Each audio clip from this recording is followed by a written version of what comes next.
everybody. Today is Saturday, September 8th, I think, 2018. And today I have on my channel Max from Secular Progressive YouTube channel. And, I don't know if Max could hear that. Could you hear what was going on? Yeah, but I don't really know what it was. You don't? You're sure you don't? You don't recognize it? A little bit. Maybe. I don't know. It sounded like warlike. It's from the movie Gladiator.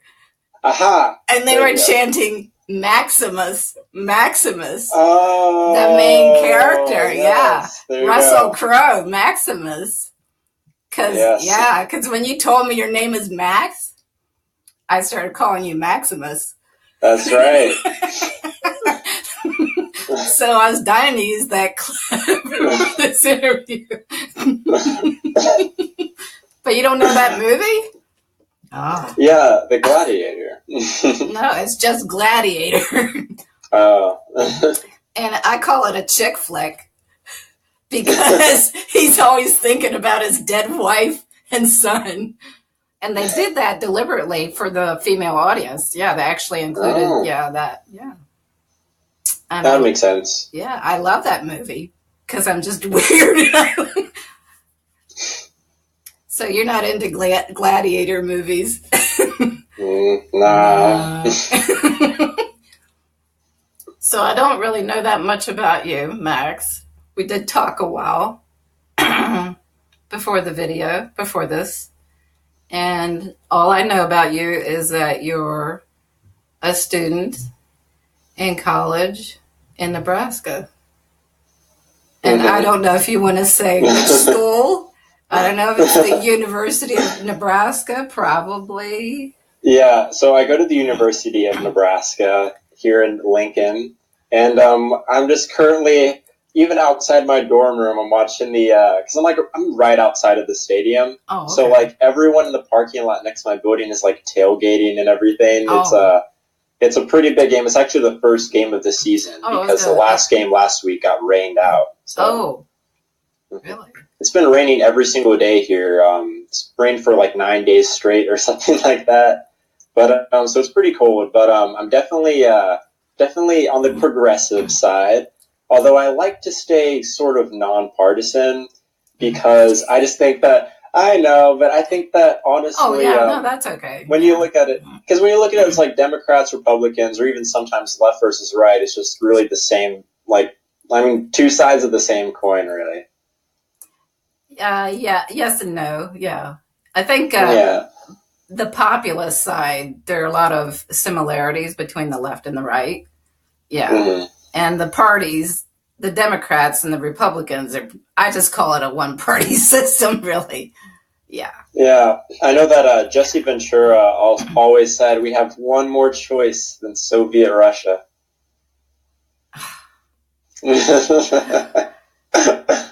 I hate that comparison. It's more like Nazi Germany, really. I think. I don't know.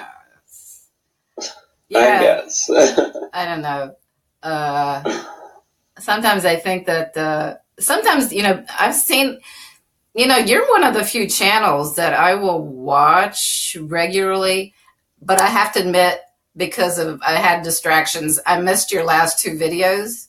No, my bad. So I watched them before I did this because I felt so bad. I got to catch up on my feeling.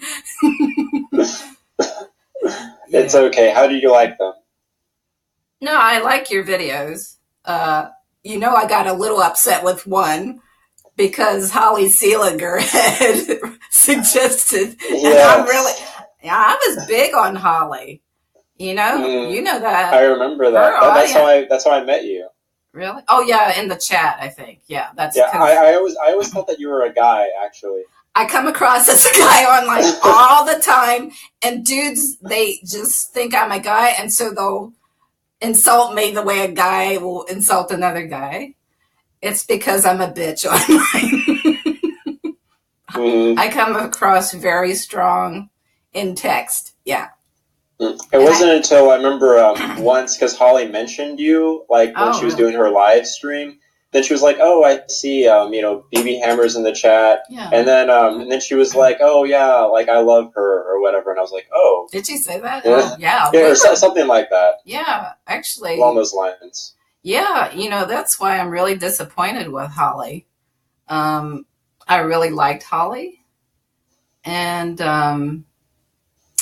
yeah, she was a Facebook friend. And, online, you're not really friends or whatever. You don't really know people unless you know them in person, you know. Right. But, you can form a lot of very strong relationships online.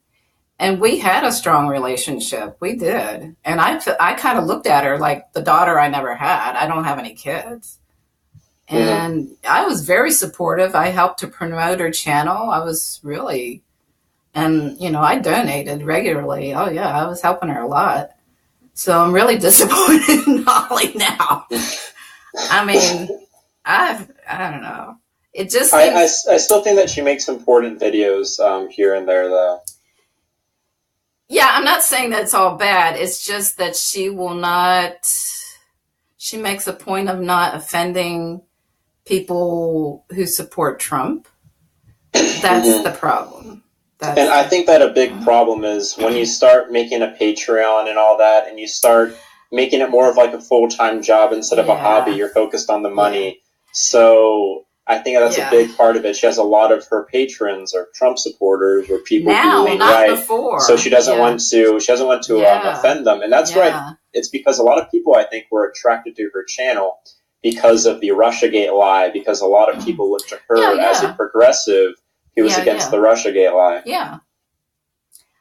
But now she won't. I've watched, she makes a point of not criticizing Trump. She'll criticize things that are happening with the Trump administration. This is what a lot of Trump supporters, I know, maybe I sound bad saying this, but they kind of they will never blame Trump. But the buck stops there. He's the president now. And what I say is he's just a male version of Hillary Clinton now. Or worse, maybe, I don't know. Yeah, I always think that, they're like the same person, no matter who's in office, I feel like the same policies get put forward. And I think that Trump, the reason, I don't really even criticize Trump that much because I just view him as the symptom to the real illness that we're suffering. So that's why I don't really like attacking the symptom, Trump. I just like to go after the illness. Yeah, I never got upset about Trump personally. I was not, because he's just one of the elite, and that's just the way they are. But I will criticize him because he's the president, So ultimately, he's responsible. That's the way it is. So, and it's, I'll give him credit.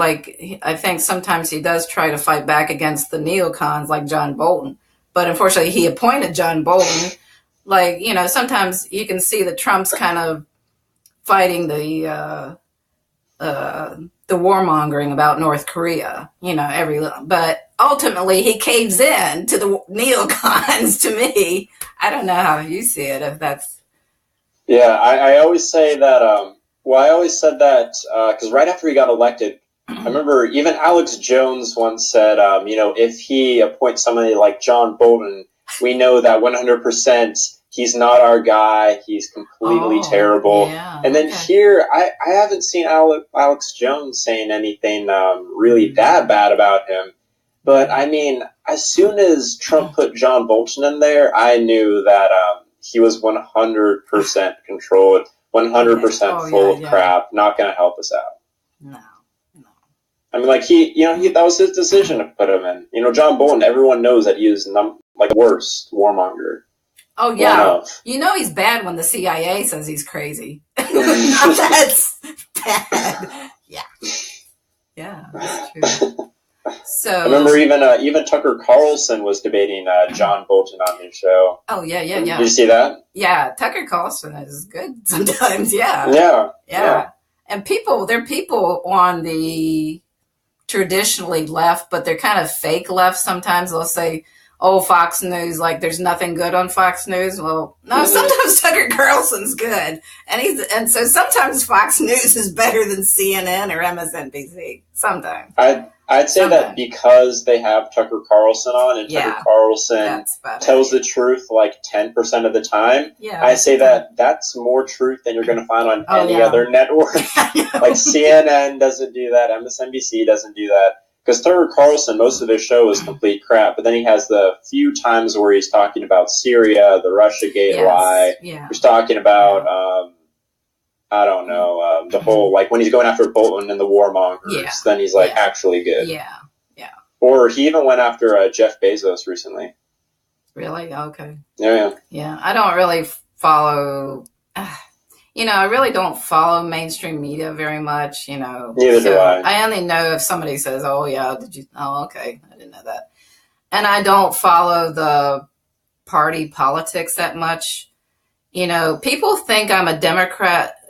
People think sometimes I'm a Democrat because I don't go after the Democrats. Mm-hmm. I don't talk about them because I just, I'm done with them now. I was really disgusted in 2016. That's it. I'm gone. That's it. So I don't even pay attention to them. It's only when somebody brings up something, a race that's going on. Okay, fine.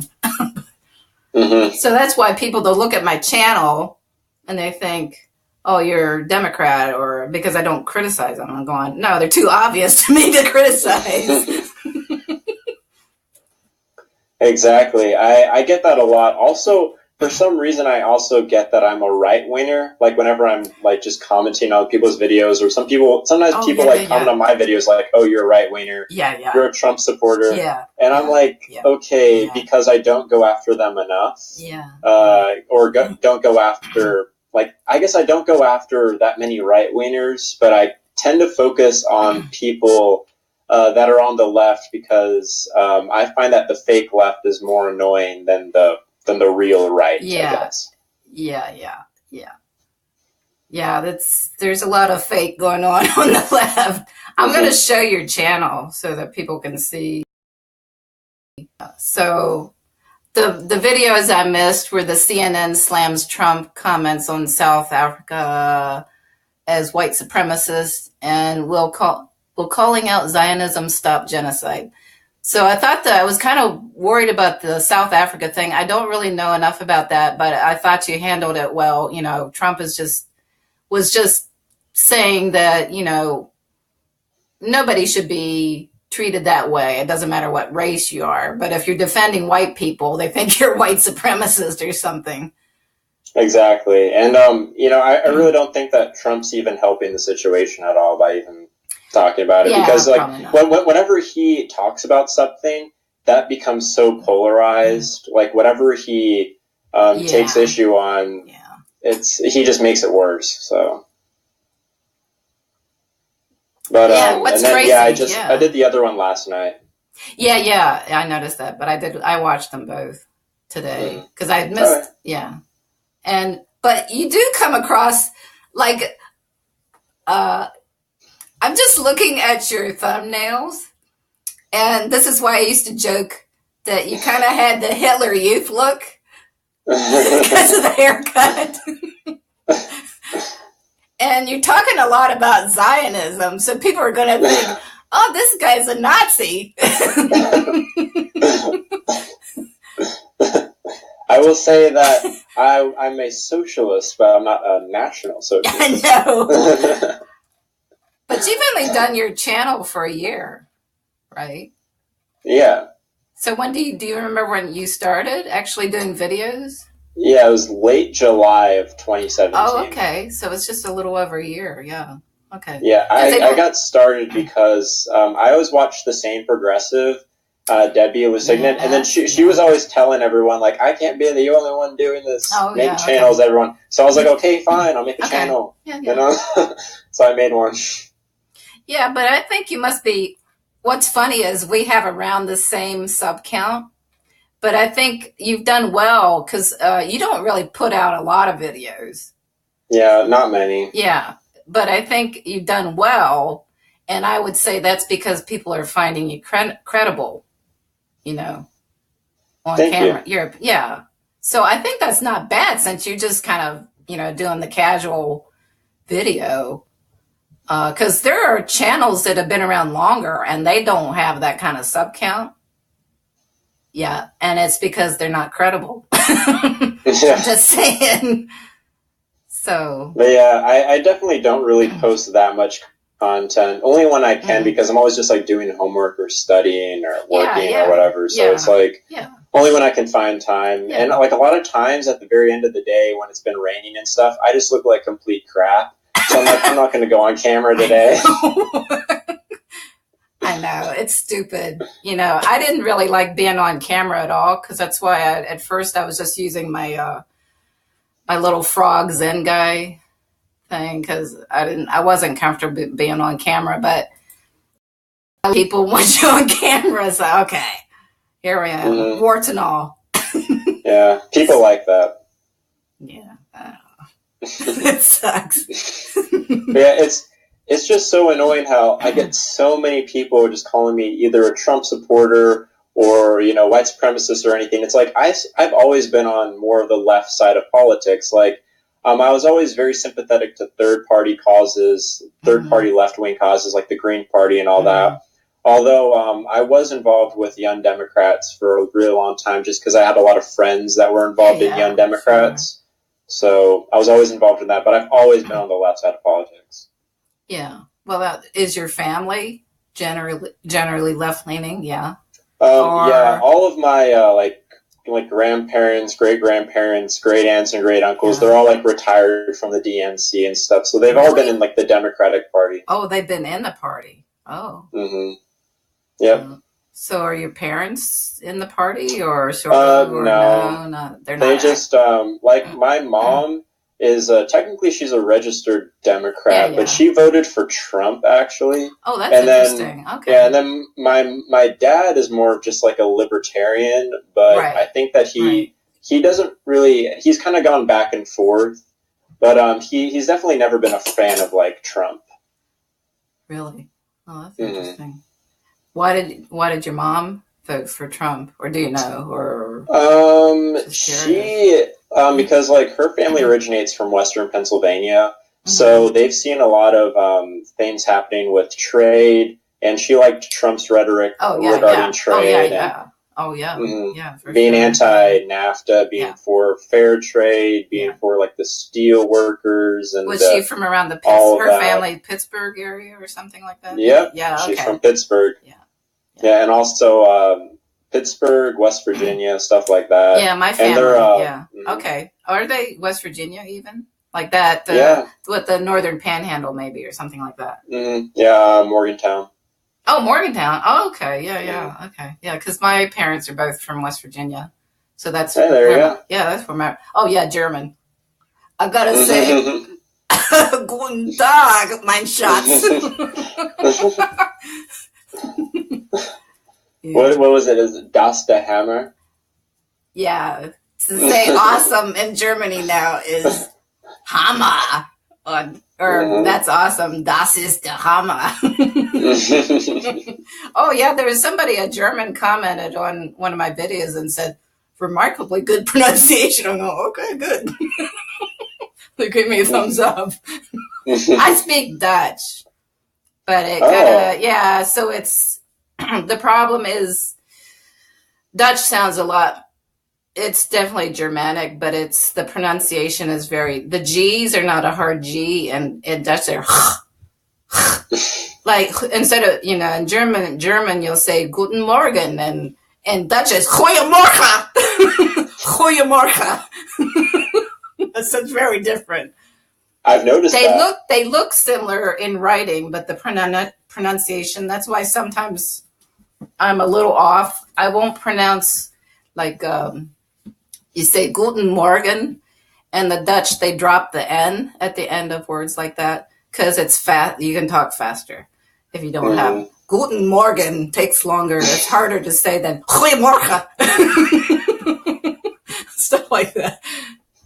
I watch some Dutch videos on YouTube, and then the whole entire time they're always just like Yeah. Like, Yeah, and the word for history is geschiedenis. So you got and you got yeah, and the Amsterdam airport is Schiphol, Schiphol, Schiphol, Schiphol.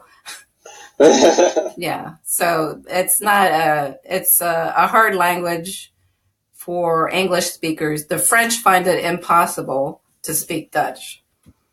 Yeah. wow. That's why in Belgium, the French speaking, the Walloons, they don't learn Dutch, which is Flemish. You know, people, it's Flemish in Belgium. It's just Belgian Dutch. And then, so the Dutch speakers were always resented the fact that they had to learn French. And it wasn't fair. It wasn't fair. And it's a fun language. And my pronunciation, my accent must be pretty good because when I've gone to Holland, they have no problem speaking Dutch to me. And normally they would switch instantly to English if they thought you were an English speaker. So they don't with me. And a guy listened to me once and he said, "Oh, you sound like you were born and raised in Holland, but you've been living in maybe Australia."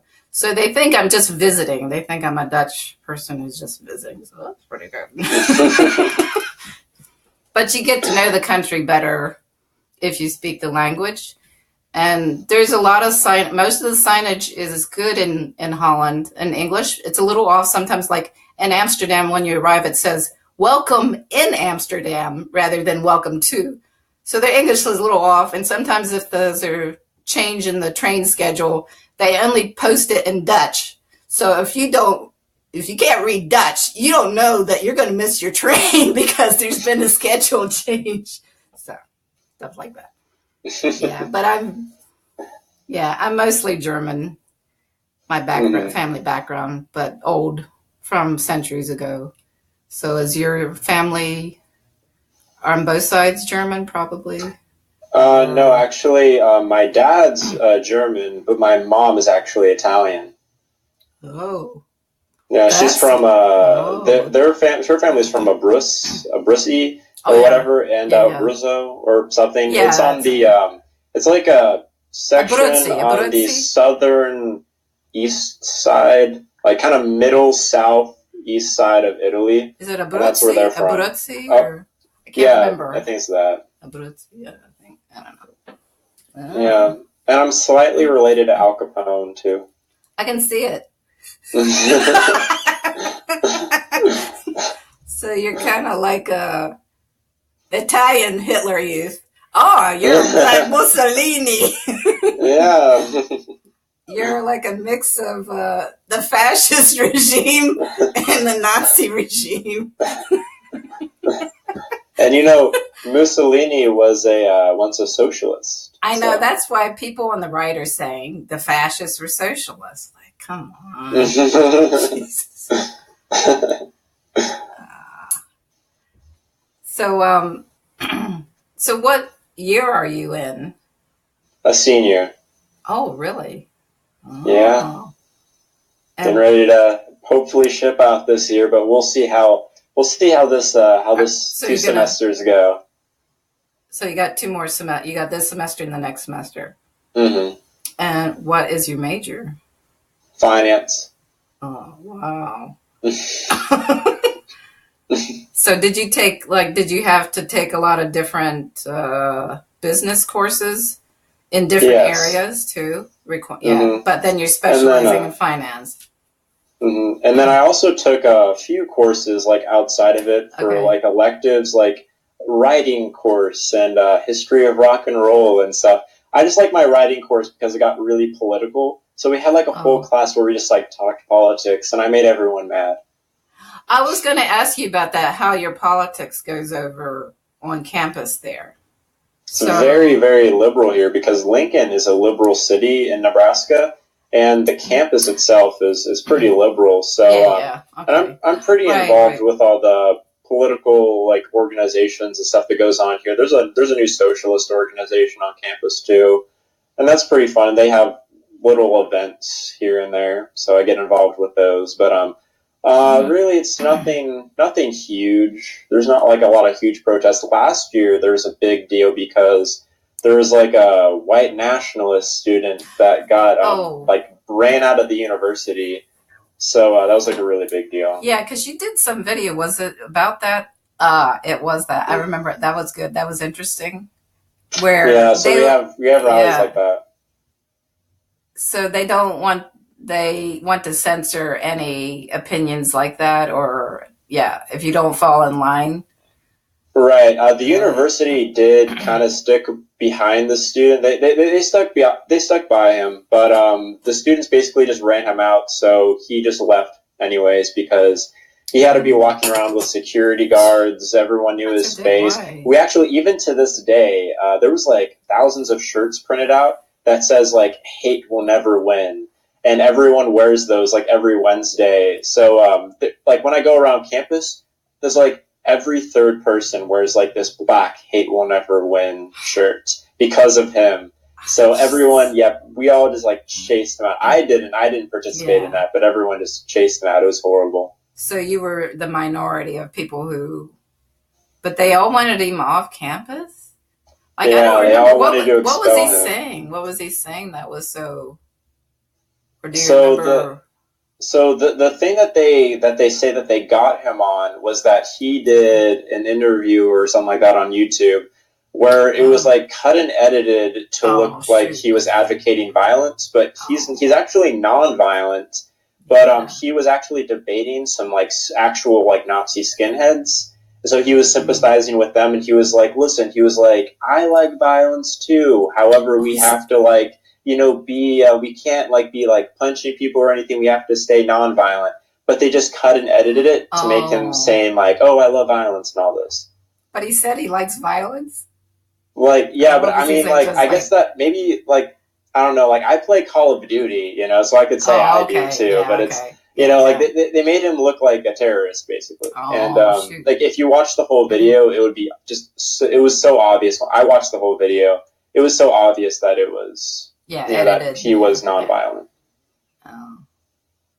So there's not much tolerance for like so you have to be, is it like fake left, the atmosphere there, would you say fake left, Yeah, in yeah. in that It's they all want about elections. It's all about we need to right vote now? blue. Oh yeah, It's right now. all Oh yeah, blue yeah. wave Oh yeah, because yeah. we have the 2018 elections coming up, and Yes. I've been offered a couple of times to help on a few like campaigns, which they Hmm. pay $15 an hour. So I'm like, hey, Oh, I see. it's pretty Really? good. They are Yeah, paying you $15 an hour to work for a yeah. campaign? And it's just like for like the mayor, stuff like that. Really? Just a, Hmm. you're like volunteering, but you're getting paid? Yeah, Really? it's like a phone, yeah, like phone banking and stuff. You're kidding. Yeah. Yeah, it's really good. Ah, that's weird. That shows you there's a lot of money in politics.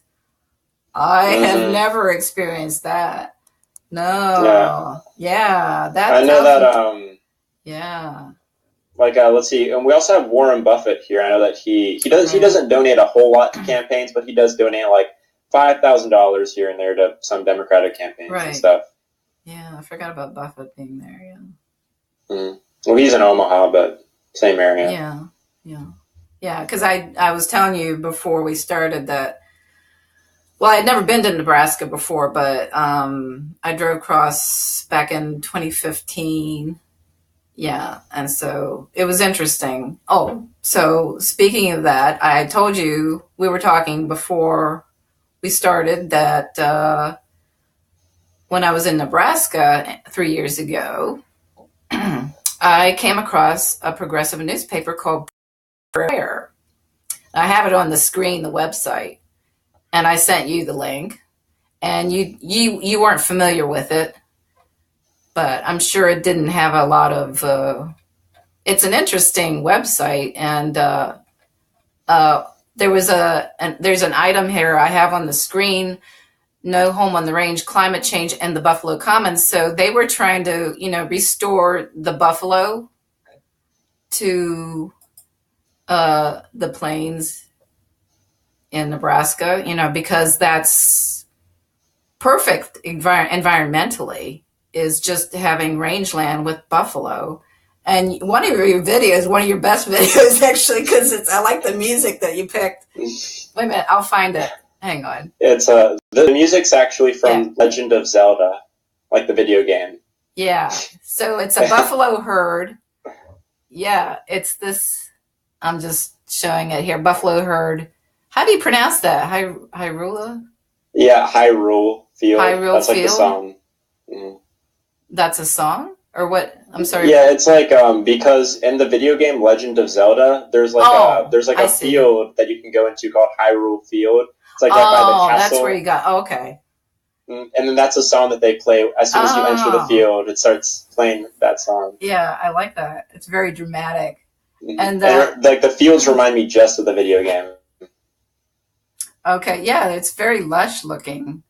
And you just came across those buffalo. They were grazing. What, were you driving along or something? Yeah, so it was in Nebraska, right? In Nebraska.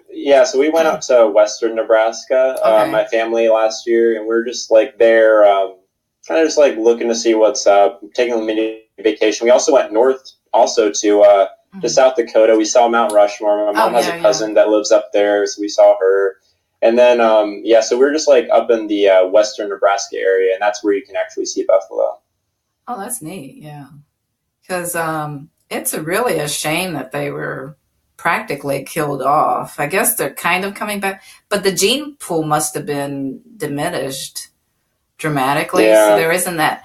And unfortunately, I think they were trying to breed them, and they sort of were trying to breed out the wild nature in them and make them more like cattle and very docile or something. I don't know if you know anything about that. That it's kind of yeah.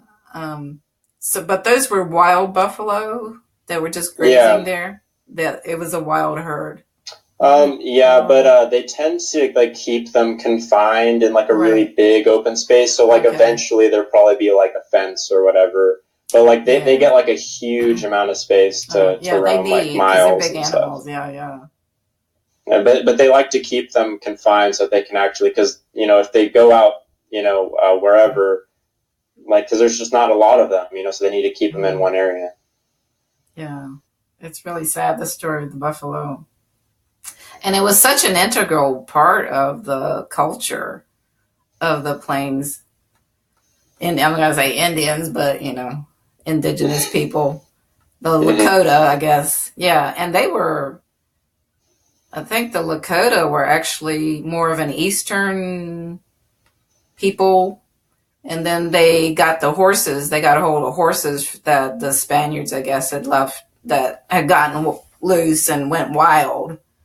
So then the Lakota, they were able to travel further east into the plains, and then their culture developed into depending on the buffalo. And that was how they lived. They survived on buffalo. That was everything. Right. And they had like a ritual. I saw once on TV when they would shoot a buffalo, they were very respectful, and they would shoot and they would sort of thank the buffalo or something. And other buffalo, they would let the other buffalo kind of grieve over the body carcass of the dead buffalo they killed. So, well, it was a really healthy lifestyle. I think they're trying to restore that a little bit. The horse riding and that culture, because it's a healthy lifestyle for sure. Healthier than living in poverty on a reservation, Yeah, I've driven through those reservations a lot. Yeah. They are the most poverty-stricken areas. Like I went through Mission, South Dakota not too long ago. Mm-hmm. Oh my gosh, it is just so sad. Like the nasty conditions that some people live in. Yeah. And it's just so sad to see that because, at one time their ancestors were, gracing the fields and it was so nice. And now it's like the worst aspects of American culture, the kind of consumerism that you see with their clothing and it's and all that. It's like they lost all aspects of their culture and their conditions that they live in. It's very consumerism. There's like a lot of aspects of that, but there's also just their conditions are very terrible. Mm-hmm. And also the cigarettes. That's a big problem there. Everyone's addicted to cigarettes and other drugs, and Yeah. also alcohol addiction is really bad too. Yeah. So it's the worst aspects of American culture you can imagine in one place. Yeah. So it's not really much better in Canada. You know, people think everything's better in Canada. So the indigenous people have been treated terribly in Canada, and so there's been a cycle of abuse and domestic violence from the residential schools. They took kids away from the families and basically were just trying to destroy the culture and the language and all the abuse. And so when they go back to their families, there's this cycle of abuse and domestic violence and substance abuse. It's really sad. So it's really not better in Canada. It isn't really. But there's a larger percentage of the population is indigenous in Canada. I think that's maybe the only difference, really. I don't know. But that's right. It's sad. It's just sad. It's bad. Yeah. Native American rights is a pretty big issue. Not really so much in Nebraska, but definitely in North and South Dakota here. That's all the politicians are always talking about Native American rights and all that in North and South Dakota. Yeah, and they like put pipelines through their land too, right? I mean, they do that in Canada too. It's like, okay, it's not really your land. Here comes the pipeline. What wasn't it a Canadian company too that was putting Keystone in or something? Oh yeah. I think that's I think and then that was a Canadian company. Yeah. Canada is very dependent on its fossil fuel industry. Yeah, and they control the government, so they are bound and determined to get all these pipelines through, and it makes no sense in the long term. It just doesn't. That's not good.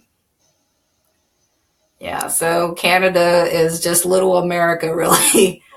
And I mean, there is the universal health care, so people aren't as likely to go bankrupt or anything, but they've been chipping away at the coverage in Canada. It's by province, so coverage varies province to province. And people tend to have to, if they're lucky, have supplemental private insurance to cover things that the government doesn't cover. So it's a little bit better, but Canada tends to follow the example of the U.S., so there's this pressure to privatize. Yeah. It's really horrible because then you get to the point where we're at in the U.S.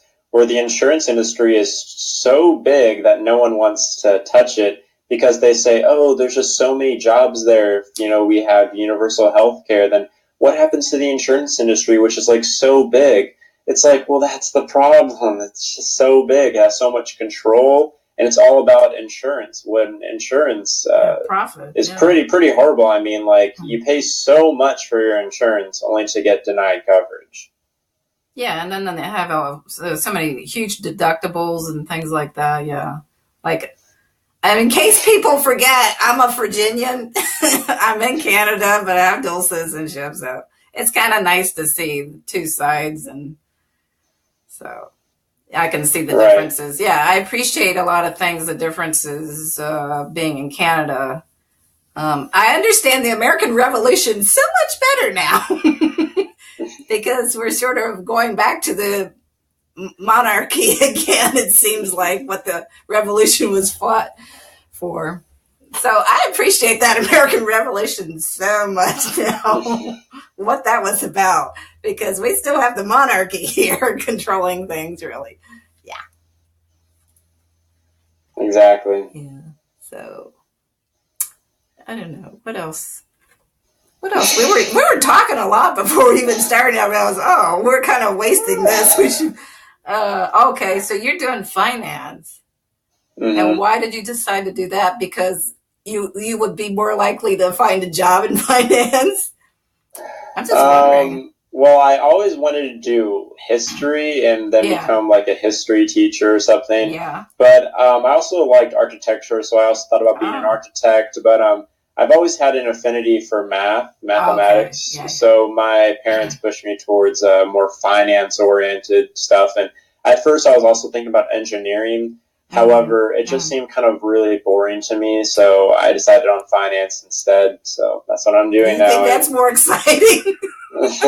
I mean, it's all right, but at least we talk about politics more in finance, I guess, with Really? all the things You that are going do? on. And Oh. I'm in an investment club, and they always talk about like what's going on in the current, like financial world and stuff, and Oh, political okay. world, and how that Yeah. affects finance. And so I get to learn a little bit about that, Yeah, but yeah, yeah. it's I guess more political than engineering. So. So, have you in your courses talked about the financial crisis, like in 2008 or 2007? That's, I guess, no, not really. Okay. No, everyone Really? just kind of because I guess it's kind of it was like a decade ago now. So maybe at first, like a couple years ago, they did, but now Oh, really? we just kind of we're Oh, always just talking about like what's going on with Amazon and what's going on with Tesla uh-huh. and all that. But Oh. yeah, I'm probably one of the only progressives in there actually. I would say so, yeah. So, I studied international affairs as an undergrad, and then I did some post grad in foreign, like just different foreign affairs. So my specialty was sort of like Soviet and East European foreign policy, but I studied French and Russian in college. Have you taken any languages? I'm just nosy. In high school, I took Spanish, so I know a little Okay. bit of Spanish. Yeah. But other than that, no. My mom knows. She knows like French and a bit of Italian, Oh, good. and then my dad knows Spanish, a bit Oh, of German, and a bit of French as well. But I just really know English and a little bit of Spanish, yeah. But you don't have that unfortunately. requirement. See, they have gradually, used to be when you're in college, you had a foreign language requirement. That was normal. Yeah. And they've kind of eliminated that from college and university degree requirements now. They Yeah. they have that in the arts and sciences schools, but Yeah. they don't have that in the business schools. That was one of the Mm-hmm. reasons why I wanted to be in the business school was that I didn't have to take a language course because from my experiences with language courses and my brother Mm. and his experiences with college language courses, he was like, yeah, I mean, you don't Yeah. really get to learn the language or anything. It's kind of like Yeah. a waste of time. It's kind of hard. They make it as hard as possible, try to fail you. I was like, I'm not doing that. So Really? at least Oh, that's what they do in my school. But okay. That's yeah, nice. they're kind of hard on the students, and they say, oh, even though this is intro to Spanish or French or whatever, everyone has to speak Spanish or French in the classroom. What? Otherwise, Oh, yeah, it's crazy. It's like this is an um, intro class. Why? So then oh, they make that's you like weird. study so much on your own time. Yeah. And it's like I could be actually, using this time to devote myself toward my actual major. Yeah. Yeah. Um, And you're just gonna forget about it when you're done with the class, anyways. Yeah, I'm very critical. I will have to agree with you. I'm very critical of a lot of the language instruction, the way they teach it.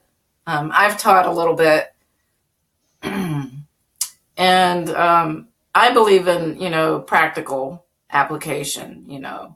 And I saw an example. There's a method of teaching where they are, stand up, sit down, do this, do that. So it's a practical application of the language, and you do need to be literate in a language. But I think I've learned the most from living the language. Yes. Yeah. So I never really learned to speak it, be conversant in like French until I went to Quebec and was fully immersed and not so much in the classroom, but just living, yeah, and interacting and doing your banking and whatever. You just learn it because you have to. And my Dutch comes back right away when I've gone to Holland and I'm there and I'm seeing the signage and I'm hearing people and bit by bit the vocabulary comes back that I've forgotten. It's like, oh, okay.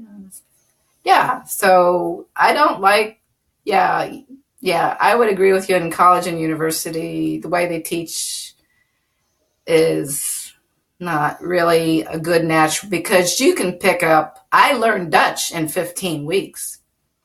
Wow. hmm It was like a Berlitz every day with, there was just one other student, and I had two different teachers. One was from, let's see, no, they were both from Holland. One was married to a Belgian. And yeah, so if you, and people think, oh, kids can learn faster. No, that's not true. That's another fallacy. People think kids learn it more naturally and with less, but adults, because adults have already learned one language and mastered one language, adults can pick up another language like that. Yeah, so 15 weeks Dutch. Yeah. So you get to a certain level. So I got to a level where I could read like articles, opinion pieces. So like if a straight news report, people don't understand there's different levels of language. So most Americans probably have like around a level 1 knowledge of Spanish, because there's some Spanish around. So level 2, you can understand straight facts, news reports, or watching a program where they're just talking about facts, no opinion. Level 3, which is what I got to in Dutch after 15 weeks, is where there's opinion. And yeah, so I believe in practical learning of language. So yeah, same here. I can see why. Yeah, so you're better off just kind of watching YouTube videos or traveling, and that's way better than learning in a classroom, at least a college classroom. It depends on the teacher, and the method and what they're doing. Yeah, I would agree. Yeah. So actually, I studied accounting. I worked briefly as an accountant, so I had to take a lot of business courses. So I was taking like international marketing, international finance, and international accounting. The international stuff is good in business. It's very interesting. Yeah. So I enjoyed the finance. Yeah, it was interesting. But we did talk about the financial crisis, and it was happening at the time when I was taking these courses.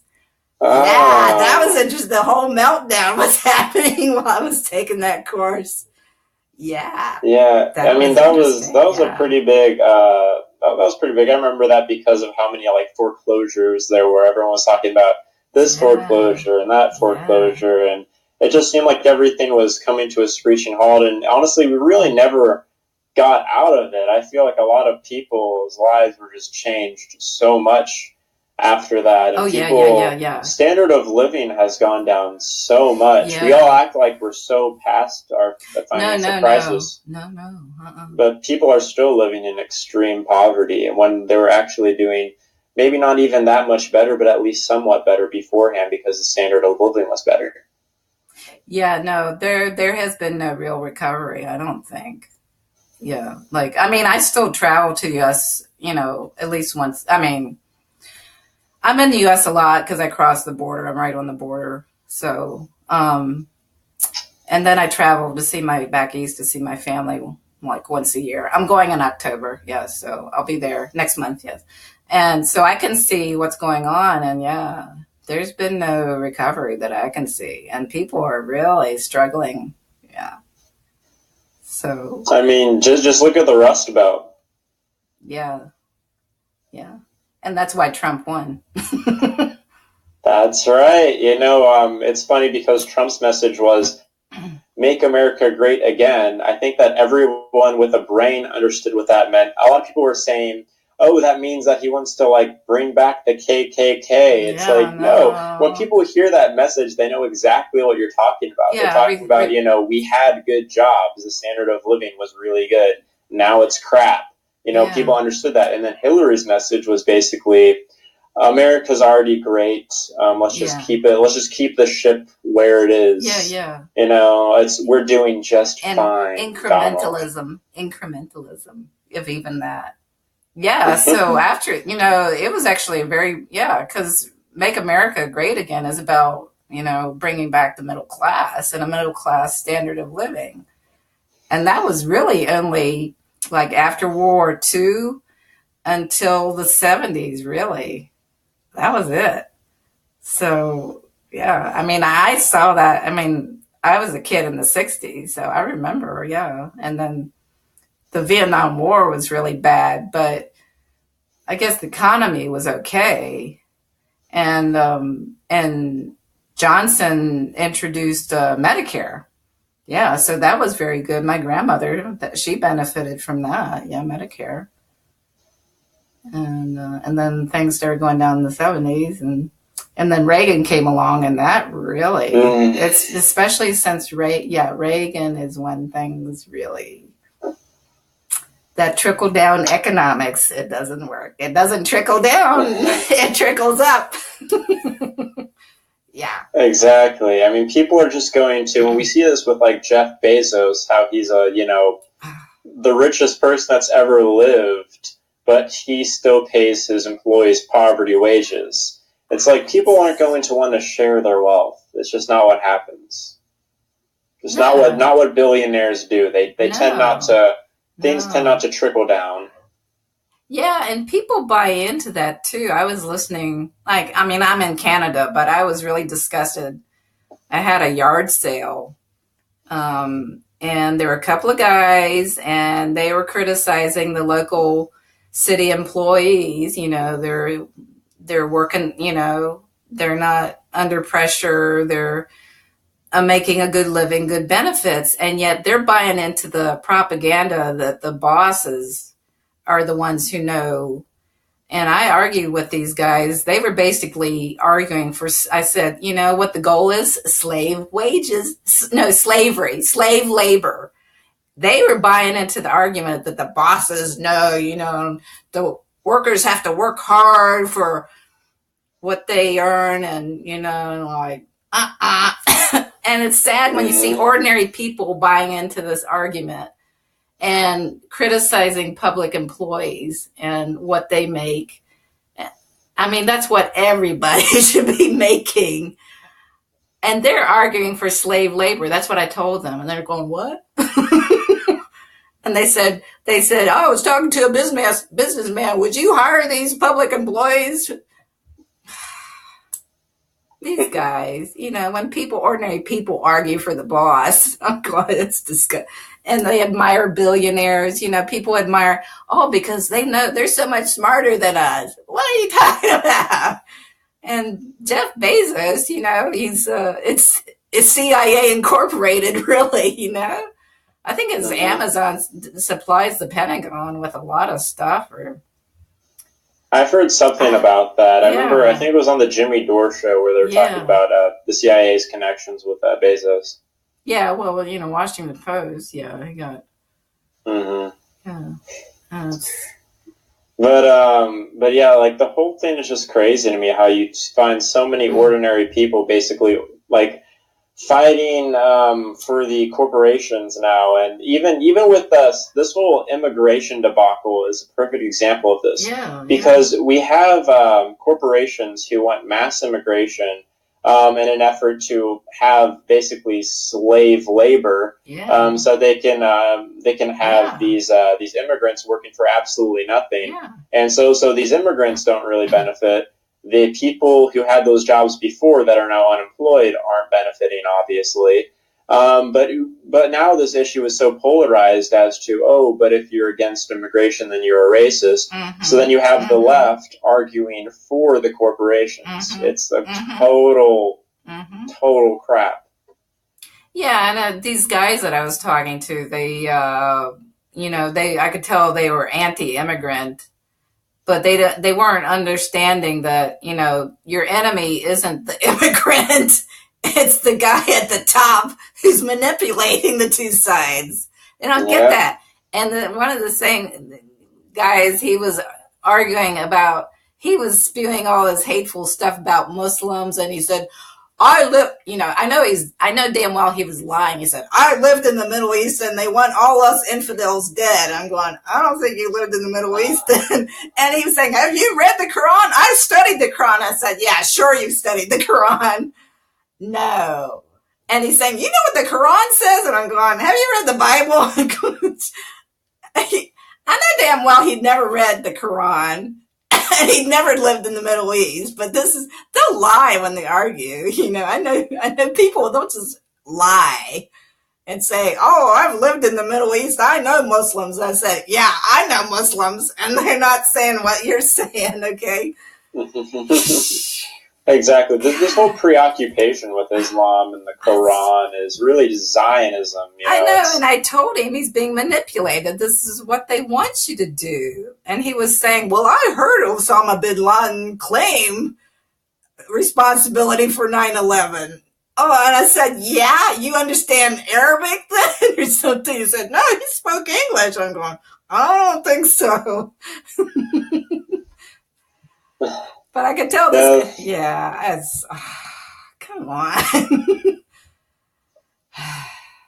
It's sad when it's just ordinary people spewing this propaganda. Exactly. It's like corporations and Zionists basically use the ordinary person as their pawns to do what they want. Mm-hmm. I see it all the time. It's so sick. A lot of people, and then a lot of people are just afraid to, I guess, like criticize Israel or whatnot, because they say, "Oh, I don't want to be anti-Semitic." It's like, come on! It's like this like propaganda, and you see this in the news media. Yeah, how the news media spews this propaganda to make the ordinary person work for the Zionists, for the corporations, for the military-industrial complex. Yeah, Zionism is just an ideology. It's not Judaism. People think, Zionism is Judaism. No, it's not Judaism. And I try to avoid the term anti-Semitic because I keep pointing out Arabs are Semites too. So, yes. So I will say anti-Jewish, to be very clear. But, even the people in Israel are being manipulated and fear-mongered. They're brainwashed there. And I think there's definitely a segment where there's a peace movement and they know what's going on and they're being terrorized by their own government. There's a lot of Orthodox Jews who absolutely hate Zionism. Yeah, because it's against Judaism. They're, it's really bad. So I know I think things are very scary and tense right now with the hysteria over Russia, and they're trying hard to undermine the peace process in North Korea, and now they're trying to stir up trouble again in Iraq, even because Iran's got too much influence there and in Syria. So, there's some very dangerous in Israel, attacking Syria openly and then threatening to attack Iraq. And they are really trying hard to start World War III. And I don't know if I've ever seen things this bad before. The whole war machine is so big. And so many countries, it seems like, now I want to go into war with Syria. We want to go into war in Iran now, North Korea, trying to warmonger there, and all these other countries. And it's so crazy. And it's like you find Zionist aspects around all of this with, the hatred of Iran, Zionism, the hatred of Palestinians, and, calling everyone a Hamas terrorist, that's Zionism. And then the Zionist aspects around the hatred of Syria, too. It's crazy. Yeah, and they're trying to regime change in Iran and install this cult group, which I remember from decades ago. They were terrorists. They are terrorists. And, they were responsible for a lot of bombings in Iran. And the I have a lot of Iranian friends. The Iranian government is far from perfect, but the Islamic Revolution was like a social revolution. So a lot of ordinary people and people in lower incomes were actually better off with the Islamic Revolution. I mean, the alternative would be far worse. So some puppet regime, neoliberalizing, privatizing, and impoverishing people. Once again, great. and, Exactly. and people think regime change is just about war, but they try to regime change in Venezuela and Nicaragua, and it's more subtle. Well, like, we try to kill the Venezuelan president. Yeah, that was pretty That shocking. was very recently. Yeah. I know that Coca-Cola even had like their own death squads, right, in South America back in the late 90s, early 2000s, killing labor union leaders or whatever. Yeah. Anybody, yeah. I mean, that's... Yeah, it's like everyone wants to boycott Chick-fil-A for being anti-gay or whatever, but, what are you going to boycott every corporation because they're all terrible? And then, like Coca-Cola actually had death squads. So it's like, I think that's a little bit worse than having a CEO that's not pro-gay marriage, Yeah. I like Chick-fil-A. Actually like Chick-fil-A. I like Chick-fil-A. I like their sandwiches and their chicken tenders and stuff, so I still go there. But also, did you hear about what Nike is doing recently with their whole Colin Kaepernick campaign? Yeah, I've noticed that, and I guess there's two sides to that. I don't really like... People are defending that sponsorship, Colin Kaepernick, because of the... his movement in the NFL to protest but the problem is Nike is not squeaky clean by any means. So it's like if they actually cared about justice, wouldn't they want economic justice for their employees? Yes. Yeah. The child labor and slave labor that they use for their products. Yeah. So I think that they've done their calculations, and I think that they've thought that in the long run it will be more profitable for them to stand up for Colin Kaepernick than not. But so I don't think that it's any goodness out of their hearts that they're doing this. No. It's all about profits. So it's all about the money, because in the short term, they are losing money for their shareholders. Yeah. But over a long term, they're going to be looked at better in terms of who they're selling to. It's PR. It's just PR, pure PR. Yeah. Yeah, public relations. Well, I don't know. I think I'll kind of wind this down, but I don't know if there's anything else that we haven't talked about, or you want to. Let's see. I'm trying to think. What else? Because basically, this was just to get to know you, Max. Maximus. And so your nickname is Maxie? Mm-hmm. And people still call you that? Some. Were you called that when you were a kid? Because it sounds like when... Not really. No? Okay. It just kind of developed, I guess. But, but I always get distracted by your hair. Yeah, I cut it very short on the sides. It's like a one buzz. It's that Hitler youth look. I have them cut a line here and then leave it long on the top. But it's funny. When I first found out about the haircut, it was called like a Hitler Youth haircut, and then I was like, but then it also had like a different name. And I was like, it? It was it's called the Hitler Youth haircut. All I say is when I want to get it cut like this, I just say, can you just cut it short on the sides and leave it long on the top? That's basically a Hitler Youth haircut. Oh, okay. Yeah, but I didn't do it purposely to look like Hitler Youth or anything. But when I look at your channel, I'm going to bring up your channel again, because when I'm looking at it, I'm going, white nationalist channel. Look at that guy. And he's going on about Zionism. He's got to be a Nazi. That's what I laugh about, because it looks like a white nationalist channel. Yeah, that's why a lot of people accuse me of that, and I'm like, no, I've always been on the left side of politics. Yeah, I don't know what a lefty haircut would be. It'd be long dreadlocks or something. Yeah. Okay. So I'm glad I caught you early in the semester when you're not too busy, right? Am I right about that?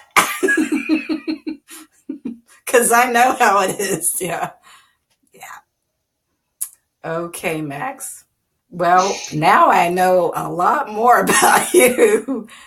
So that's fantastic. I know more about you too. It's very fun. I very much enjoy doing this. Oh, good. Yeah. I liked you because I like you. You kind of smirk when you're on camera, and I like that. And then you go, you sign off like that. What is that? What do you say? Catch you later, or I forget what. I forget. If I'm ending a video, I'll be like, "Well, I'll see you in the next one. Talk to you later." It's like a Boy Scout salute or something. You can't go on like that. It's like my very first video, I did that, and then ever since that, it was just like an impulse thing. I don't know why I did it, and then like ever since then, that's like been my thing. I think it's the smirk that gets me. It's like, okay, he's got attitude here. This guy. Okay, Max. It was fantastic talking to you and getting to know you. So best of luck with your channel. And I will look forward to your videos. Like sometimes you put them out about once a week or so, possibly. Must be a weekend thing, maybe. I don't know. Yeah. Okay. That's good. Because I think our politics are very, very close or identical, very close. So it's nice to talk to kindred spirit, I guess, because there aren't many. I don't think there are many of us like that right now. Yeah. Exactly. And likewise, I wish you the best of luck in your channel. I know that you definitely have a lot more content. So I think that I see your, well, at least you produce your content more frequently. So I definitely see your channel succeeding and going places. Yeah. And we're not doing it. My goal is it's not about money at all. Cause I think that you have to have an interest, and the truth will come out if you're interested in something. And yeah, I want to get into writing too. I think I'm more effective really in writing, so I need to do that. But I had taken a couple of weeks off because things got kind of crazy, and I was trying to archive things that were getting lost online. So that's why I took a bit of a break and had to kind of rethink things. We live in very dangerous times, and I feel sorry for you as a young person seeing the shit hit the fan as far as the rise of fascism. Yeah, YouTube already removed one of my videos the other week. Oh my God. Yeah, and then there's also one of my other videos that when I was actually in western Nebraska with those buffalo, one of my videos was like now if you want to watch it, it's like my video on like how Muslims aren't the terrorists Zionists are. And now, if you want to watch it, you have to like confirm your age or something. It's one of those things where you can't comment or like it either. You just watch that's interesting.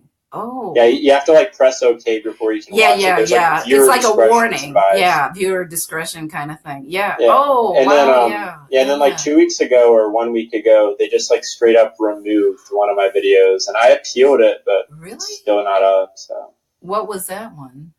I forget. It was like something about, I think it was about like false flags or something. I don't know. Oh, see, I haven't had that happen. Yeah. Like I've talked about fascism, but yeah. Oh, yeah. The dangerous time. Oh, that's interesting. Yeah. So you've really pushed the envelope there. Yeah. I guess. If you don't have, they don't like that at all. They will come down on you hard. Did you get any strikes, or did they just remove the video? I got a strike, yeah. You got a strike, a community guideline strike. Mm-hmm. And then another one you got a warning on. Yeah, if you criticize Israel, and false flags, you're in the danger zone there. Yeah, I haven't hit that yet. I'm trying to, very good. Yeah, you're pushing it more than me. That's good, but they're going to come down on you. Yeah. But I must be doing something right. Yeah, no, I'd say that's actually a good sign. You are challenging them. Yeah, that's good. Awesome. Let's say bravo. I'll give you the little resistance fist salute. That's good. Yeah. So that's good. Excellent. Well done, Max. Okay. Well, I hope we can talk again some other time, maybe. Maybe we'll catch up when you're not too Definitely. busy. Okay, Definitely. very good. So I'm going to end this video, but just hang on. Right. Stay on the line. Okay. So that's it. Fantastic. I got to meet Max and get to know Max, secular progressive. So be sure to watch his videos. He's pushing things and he's getting censored. So you want to support this guy. Watch his channel, subscribe, share his videos, and I'll talk to you y'all again soon. Bye.